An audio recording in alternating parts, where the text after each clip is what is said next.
Selamat pagi anak-anak, apa kabarnya pada pagi mendung ya? Semoga semuanya sudah bangun pagi, mandi, sarapan, lalu mempersiapkan materi-materi yang kita bahas pada pagi hari ini. Dan jangan lupa selalu mengerjakan tugas-tugas yang diberikan oleh Bapak dan Ibu guru ya. Seperti biasa, sebelum kita memulai pembelajaran pada pagi hari ini, terlebih dahulu kita berdoa. Demi nama Bapa, Putra, dan Roh Kudus. Amin. Bapa kami yang ada di surga, dimuliakanlah namamu, datanglah kerajaanmu, jadilah kehendak-mu di atas bumi seperti di dalam surga. Berilah kami rezeki pada hari ini dan ampunilah kesalahan kami, seperti kami pun mengampuni yang bersalah kepada kami. Dan janganlah masukkan kami ke dalam pencobaan, tetapi bebaskanlah kami dari yang jahat. Amin. Demi nama Bapa, Putra, dan Roh Kudus. Amin. Oke, pada pagi hari ini kita mempelajari tema 7 tentang kebersamaan, subtema 4, kebersamaan di tempat wisata pembelajaran yang ke-6, tematik kelas 2 SD. Nah, ini adalah pembelajaran terakhir dari tema 7. Kita lihat pelajaran apa saja yang kita bahas pada subtema 4 ini. Pembelajaran ke-6, kita lihat bahasa Indonesia dengan materinya menceritakan kembali isi dongeng. Lalu matematika membagi dengan adil, dan seni budaya dan prakarya pewarna buatan. Ayo kita pelajari sama-sama. Yang pertama adalah pelajaran bahasa Indonesia menceritakan kembali isi dongeng. Dongeng termasuk cerita yang menghibur. Dalam dongeng terdapat banyak nasihat. Nasihat yang baik harus kita contoh dan sebarkan. Kita dapat menyebarkan dengan bercerita. Menceritakan kembali dapat dilakukan secara lisan atau tulisan. Bercerita dapat melatih keterampilan membaca. Nah, ini ya, menceritakan kembali isi dongeng. Dalam menceritakan isi dongeng itu bisa secara lisan atau tulisan. Secara lisan, kamu bercerita dengan kata-katamu sendiri, bercerita langsung dengan orang tuamu atau gurumu dan teman-temanmu. Kamu cerita kembali isi dongeng yang kamu baca tadi, apa isinya dan apa nasihat-nasihat yang terdapat dalam dongeng tersebut. Sedangkan dalam tulisan ini, kamu mencatat kembali cerita dongeng tersebut dengan kata-katamu. Lalu kamu cerita apa yang terjadi dan apa nasihat yang terdapat dalam dongeng. Seperti itu ya. Nah, nasihat dalam dongeng itu banyak. Ada nasihat untuk selalu berbuat baik, kejujuran, tolong menolong, apalagi, dan saling menghormati. Banyak ya nasihat yang terdapat dalam dongeng. Nah, menceritakan kembali isi dongeng ini dapat melatih keterampilan membacamu. Seperti lomba bercerita itu biasanya dilakukan di sekolah setiap 1 tahun ya. Dalam 1 tahun itu pasti ada lomba bercerita, baik itu di sekolah maupun dari dinas dan di luar. Nah, keterampilan bercerita ini kamu menceritakan secara lisan ya. Kamu bercerita tentang isi cerita, dongeng, dan cerita yang lainnya.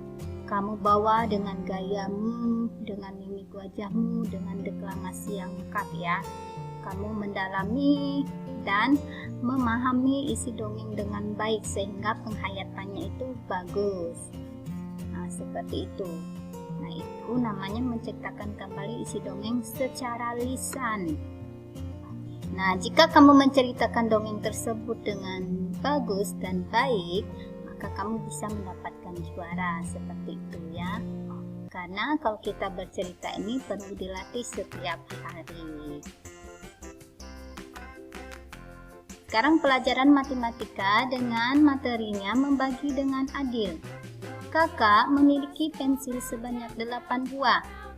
Pensil tersebut dibagikan kepada 4 adiknya. Kakak membagikannya dengan adil. Tiap orang mendapat 1/4 bagian dari seluruh pensil. 1 bagian berarti 2 buah pensil.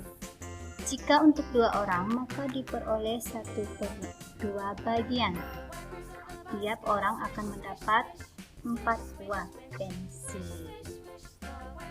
Nah, seperti itu ya. Jadi ada kakak yang memiliki pensil 4 buah, lalu dibagikan kepada 4 adiknya sama banyak. Itu namanya membagi dengan adil. Berikutnya seni budaya dan prakarya dengan materinya pewarna buatan. Pewarna buatan merupakan pewarna yang dibuat manusia. Pewarna banyak dibuat di pabrik. Ada banyak contoh pewarna buatan seperti cat air, cat minyak, krayon, spidol, dan lain-lainnya. Nah, itu ya, pewarna buatan itu yang dibuat oleh manusia di pabrik. Dan pewarna buatan ini tidak bisa kita gunakan untuk hal-hal lain kecuali untuk kita melukis dan mewarnai ya. Dan pewarna buatan ini seperti cat air itu berbahaya jika kita tidak sengaja terpercik di mata atau di mulut kita seperti itu, karena itu mengandung zat kimia. Itu ya. Nah, sedangkan pewarna alami itu bisa kita dapatkan dari daun-daun yang terdapat di alam seperti daun apa? Daun pandan. Nah, daun pandan itu bisa jadi pewarna makanan yang menghasilkan warna hijau. Bisa juga pewarna dari buah-buahan seperti buah semangka menghasilkan warna merah, lalu buah jeruk menghasilkan warna oranye.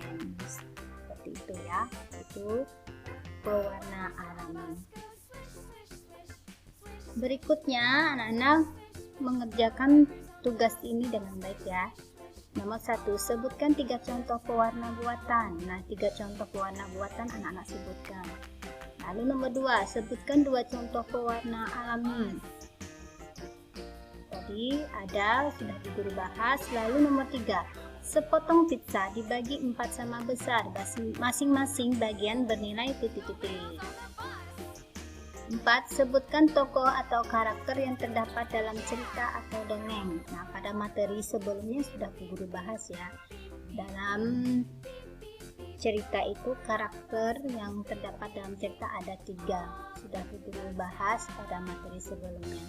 Nomor 5. Ayah mempunyai 1 bungkus daging sapi. Daging sapi tersebut dibagi menjadi 3 bagian sama banyak.